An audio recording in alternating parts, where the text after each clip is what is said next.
Alors je ne vais pas redire tout ce qu'a dit Nadine, hein. Moi j'avais aussi noté tous ces aspects de prise en charge précoce, de travail pluridisciplinaire, de mobilisation du collectif de travail et des experts pour accompagner une personne en situation de handicap, parce que le référent handicap d'une administration ne peut pas tout. Il faut croiser nos regards, nos expertises pour permettre aux agents de travailler dans de bonnes conditions. Puisqu'on le voit, les troubles musculo-squelettiques, ça peut commencer tout doucement, et puis si on ne met pas en place un aménagement de poste, des aménagements horaires, si on ne prend pas les bonnes dispositions au bon moment, ça se transforme en pathologie chronique, les douleurs apparaissent, cela peut même engendrer des troubles psychiques, donc on peut avoir une aggravation rapide de la situation malheureusement, alors qu'il existe des moyens de prévenir cette aggravation et de prévenir ces troubles.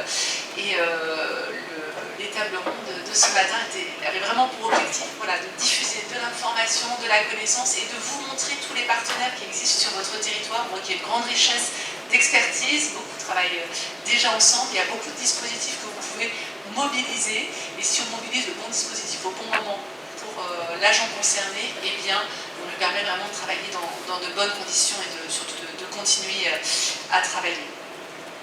Et je voudrais, juste pour terminer, parce qu'il est déjà, pour pas trop prolonger, dire un grand merci à notre dessinateur qui nous a accompagnés tout au long des 3 étapes Antilles-Guyane, en Guadeloupe, en Martinique, et encore aujourd'hui pour ces dessins qui nous permettent de prendre un peu de recul, un peu de légèreté face à des sujets qui sont complexes et parfois graves.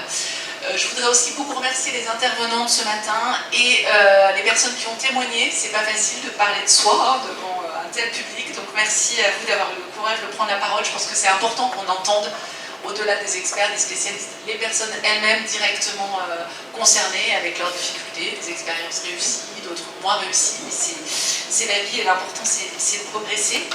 Et puis vous dire enfin que toute la séquence de ce matin, elle a été filmée et elle sera diffusée donc sur le site du FIPHFP. Donc si vous voulez revoir des séquences ou si vous avez des collègues qui n'ont pas pu venir ce matin, surtout incitez-les à se connecter, à regarder.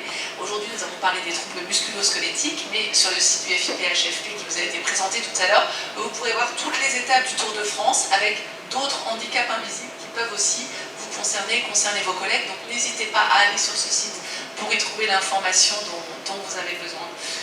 Voilà. Et puis moi ce que je souhaite, c'est que l'événement d'aujourd'hui ce ne soit pas un point final, mais ce soit plutôt un point de départ pour que vous puissiez lancer de nouvelles actions dans vos administrations, pour que vous puissiez entre vous peut-être tisser de nouveaux partenariats. C'est pour ça qu'on souhaite aussi vraiment que ce soit en présentiel, pour tisser des liens et continuer à faire progresser l'emploi des personnes en situation de handicap dans la fonction publique.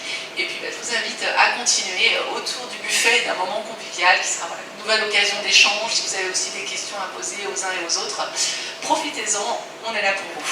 Merci beaucoup.